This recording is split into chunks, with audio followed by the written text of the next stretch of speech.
Stāstīt, rādīt, skaidrot. Mēs zinām, kas, kur, kā un kad notiek. Tas viss no jauniešu skatu punkta. Pirmais šāda veida jauniešu raidījums Latvijā – Runā TV. Paskaties, cik skaisti! Tā ir īstā cozy vieta. Vai tu zināji, kas ir cozy? Ja nē, tad tev to paskaidros mūsu pirmais varonis Džepe Trolli-Linet.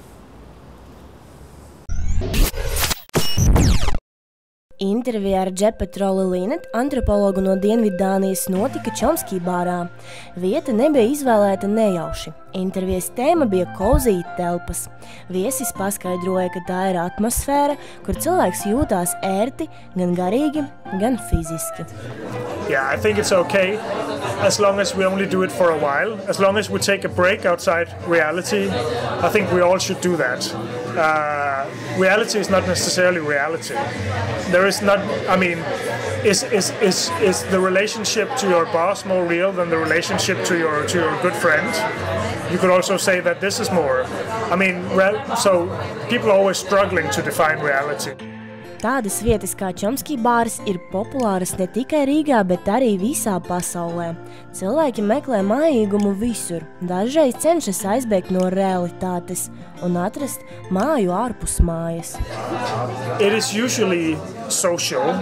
It usually is part of a relationship to others, but you can also create it on your own. Usually when people do it on their own, it's because they are engaging with something that they really like. So a hobby, playing an instrument they enjoy, doing their garden or whatever. Something that repeats itself in their life. Cozy telpas kļuva par neatņemamu patērētāju sabiedrības daļu. Tāpēc intervējāmais pieļāva, ka tādas vietas eksistēs ilgi. Tomēr pastāv problēma, ka komercializācijas dēļ vietas un cilvēki kļūst līdzīgi viens otram. I don't know if it's a problem, but it surely is a condition of modern life that yes, people want to be different, and they often try to be different in the same way. I just think you have to firstly you have to understand that, right? I mean, people are naive if they think that they can be actually different by using the same means as anyone else. And then I think as you get older, you realize that maybe it isn't so important to be that different after all. Mājīgo telpu obligāti piepilda sīki elementi, kuri saista ne tikai cilvēkus, bet arī laikus un paudzes. Mājīguma sasniegšanai tiek izmantoti dabīgi materiāli – koks, audums, siltas krāsas. Kā vēsta latviešu dziesma, nekur nav tik labi kā mājās. Vladislava Romanova, Toms Ošiņš, Juris Stoļerovs, Runā TV. Vai es kaut ko esi dzirdējuši par coworking birojiem? Tas ir tādas vietas, kur pašnodarbinātie cilvēki strādā visi kopā. Runā TV komanda devās tieši uz tādu vietu, kura tā arī un saucas darba vieta. Šoreiz Runā TV komanda viesojās pie coworking kolektīva. Darba vieta. Tāds nosaukums ir birojiem, kur pašnodarbinātie cilvēki dala telpu. Mājīgums un draudzīga atmosfēra ir tas, kas pilnībā atbilst kritērijām cozy. Par vienu no 5 Rīgas coworking birojiem izstāstīja darba vietas vadītāja Kristīna Zamurājeva. Darba vieta tomēr ir tāds true coworkings, ka mēs sekojam arī visām tām 5 vērtībām, kas coworkingā ir, kas ir ilgtspēja, sadarbība, kopiena. Viss sākās pāris gadus atpakaļ nelielā dzīvoklī pie Ziedoņdārza. Tagad darba vieta aizņem 2 stāvus Blaumaņa ielā 34. Tajā strādā gandrīz 30 cilvēki, kuri kļuva par lielu ģimeni. Uzzinājām, ka pat Ziemassvētkus un Jauno gadu darba kolektīvs svin kopā, bet 2 gadus atpakaļ. Tas bija vienkārši 3 dzīvoklīts, kur pilnīgi viss bija uztaisīts no koka paletēm, kā arī šobrīd šis jaukais dīvāniņš, bet soliņš. Tas bija, protams, finanses resursu, ekonomijas nolūkos, bet tā ir arī tāda filozofija par to, ka mēs darām paši, mēs varam lietas izdarīt paši. Koka materiāli un bijušā komunālā dzīvokļa telpas rāda mājas sajūtu, kas mūsdienu kultūrā ir definējama ar vārdu cozy un no angļu valodas tulkojas kā mājīgs. tas, ka mēs izmantojam paletes, tas vienkārši tā ir filozofija par to, ka mēs paši varam uztaisīt lietas, un tad palete ir tāds ētas materiāls, no kā to uztaisīt. Nu, viss tas mājīgums, ko cilvēki šeit jūt, tas ir vienkārši tāpēc, ka dzīvojot, strādājot uz vietas, vienkārši tā vieta tiek apaudzēta. Mēs necenšamies viņu saglabāt ārkārtīgi sterili vai nevainojami, vai lai mums tur dizaini perfekti sakrīt. Tas nav tik būtiski. Būtiski tas, lai tie cilvēki, kas ir šeit, lai viņi tiešām jūtās, ka tas ir viņu. Darba vietā strādā cilvēki, kas grib sadarboties līdzīgi kā ģimenē. Atverti cilvēki un tie, kas pieļauj, ka viss nenotiek pēc normatīviem. Šeit paliek tiešām cilvēki, kas ir arī gatavi eksperimentam. Jo darba vieta, viss tas koncepts, viss tā kopā radīšana un kopā strādāšana, tas ir totāls eksperiments. Uz jautājumu, vai ofisā pastāv noteikumi, kurus obligāti jāievēro, Kristīne atbildēja jokojot. Es gribētu teikt nē, tāpēc, ka tas izklausās labāk, bet tajā pašā laikā tas noteikums ir, ka tev ir jābūt atvērtam. Nu, ka tev ir jāsaprot, ka arī nepastāv īstenībā noteikums. Tev ir jāsaprot, ka mēs visi nebūsim vienādi. Visvairāk Kristīnai un darba vietas iemītniekiem patīk lielais galds, kas stāv tā saucamajā bibliotēkā. Tas atgādina mājas, kur ģimenes locekļi pusdieno, svin, runā, dalās. Tas ir īstenībā fantastiski, kas notiek pie tā lielā galda. Visi sēž kopā, pirmkārt, daudziem cilvēkiem iespēja apsēsties tur. Un tad, kad visi sāk strādāt, tad pilnīgi jūti, kā savienojās. Vienkārši tur aiziet elektrizēti stari, idejas un jaunas domas un raisās. Un ir tāda masīva produktivitāte tajā brīdī. Un tajā pašā laikā kaut kādos brīžos vienkārši notiek tāds klikšķis un viss vienkārši apslāpst un apņirdzās, saņirdzās, izstāsta kaut kāds joks un atpūšās un tad atkal var sākt strādāt. Kristīne ir pārliecināta, ka darba vieta pēc 10 gadiem pārbrauks no dzīvokļiem uz lielu māju, kuru pašnodarbinātie remontēs saviem spēkiem. Neviens nezina, kas būs nākotnē, bet mēs esam pārliecināti, ka tik mīļa un nepieciešama mājas sajūta noteikti saglabāsies. Vladislava Romanova, Kristaps Pēkelis, Runāt TV. Mūsu komanda sagatavoja jums nelielu Ziemassvētku pārsteigumu. Mūsu mīļie, Kolzī, Runāt TV skatītāji.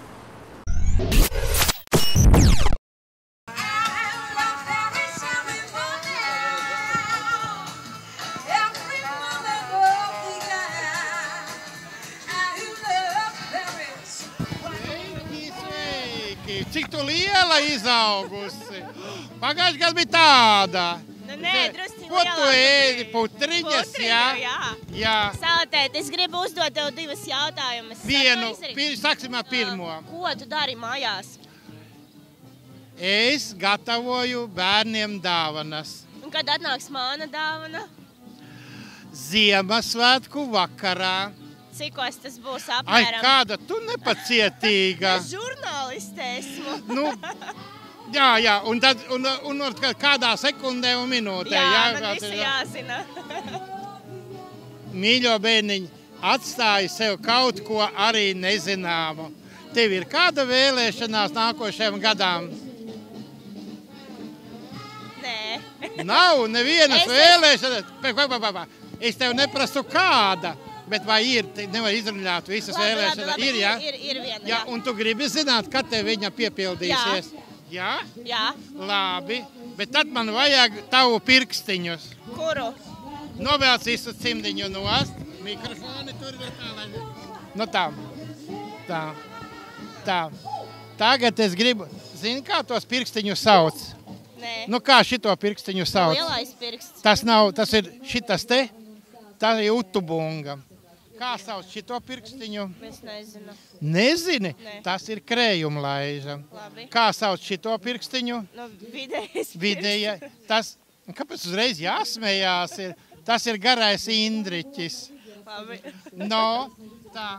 Un kas tas šito pirkstiņu gan visi ļoti mīl, meitenes ļoti mīl šito pirkstiņu. Nu te ir gredzens. Jā, zeltnesis, jā. Nu, un kā šito pirkstiņu sauc? Mazais ansītis. Labi. Tā, tagad vienu šķipsniņu paņem no manas bārdas, tika parāk, kur tev iepatikās. Šķipsniņu? Nu, biezāku paņem tādu arī. Tā, tagad 3 reizes aptina mazo ansīti uz sevi. Uz sevi. Ne, tā. No. Jā, tā. Tā, tagad aizver acis un domā par to. Domā. Tā, es redzu maipuķītes. Tā, atver acis. Tev vēlēšana piepildīsies. Kad maipuķītes aug? Zied. Maijā. Tad tev jāatrod viena maipuķīte, nedrīkst viņu raut. Jā. Jāsaskaita tev, cik ir zvaniņu uz tās maipuķītes. Un pēc tik dienām tev tie vēlēšanās izpildīsies. Tikai nevienam nesaki, neizpļāpājies. Labi. Un to es tev arī novēlu nākošajā gadā. Labi. Lielas paldies visam.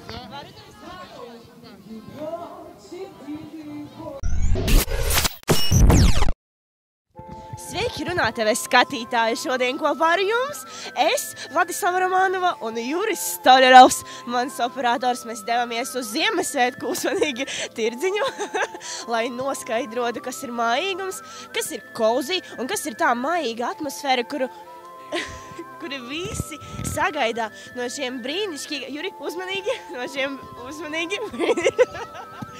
brīnišķīgajiem svētkiem, Ziemassvētkiem. Kas jūsuprāt ir mājīgums? Ģimenes svētki un kad cilvēki savāc kopā un dara kaut ko kopā. Mājīgums? Jā. Mājīgums ir tad, kad tu jūties mājīgi, kad tev ir viss labi, kad viss apkārt ļoti forši. Nu tā, baigais izskaidrojums nav, bet, tu pati zini, kas ir mājīgums. Ой, для меня дом – это семья.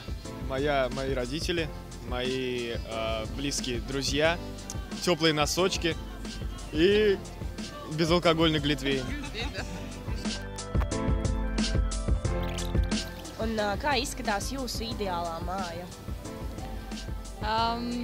Maza un mīlīga, nezinu, ļoti radoša visticamāk. Ar daudz maziem nieciņiem tādiem tā kaut kā. Un cik cilvēku dzīvo tajā? Kādi 4 vismaz. Labi, un kā sauc jūsu mājas dzīvnieku, vai kas tas ir? Tas ir mans draugs Gardas, un mēs šodien strādājam šeit. Baidieniņi. Tagad tik daudz raidījumu par ideālām mājām un ideālām vakariņām, bet ideālā māja droši vien ir tā pati ģimene atkal. Es gribēju teikt, tā nav māja kā ēka, bet tā ir ģimene.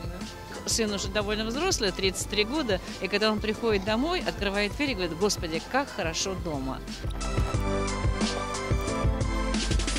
Mīļie zaki, vai jums te ir cozy? Jā, mums te ir ļoti cozy. Kā jums vispār iet? Baigi labi.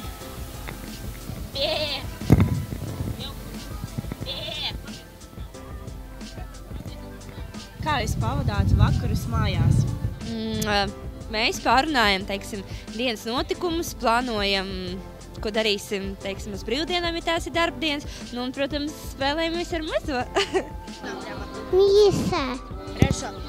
Что ты здесь делаешь? Мы здесь сюда зашли, чтобы посмотреть елочку. Город это на планете год бывает, а год это дом. Ziemassvētku tirdziņā mēs satikām Nila Ušakova kakis, kuri atbildēs uz mūsu jautājumiem. Kas jūsuprāt ir mājīgums?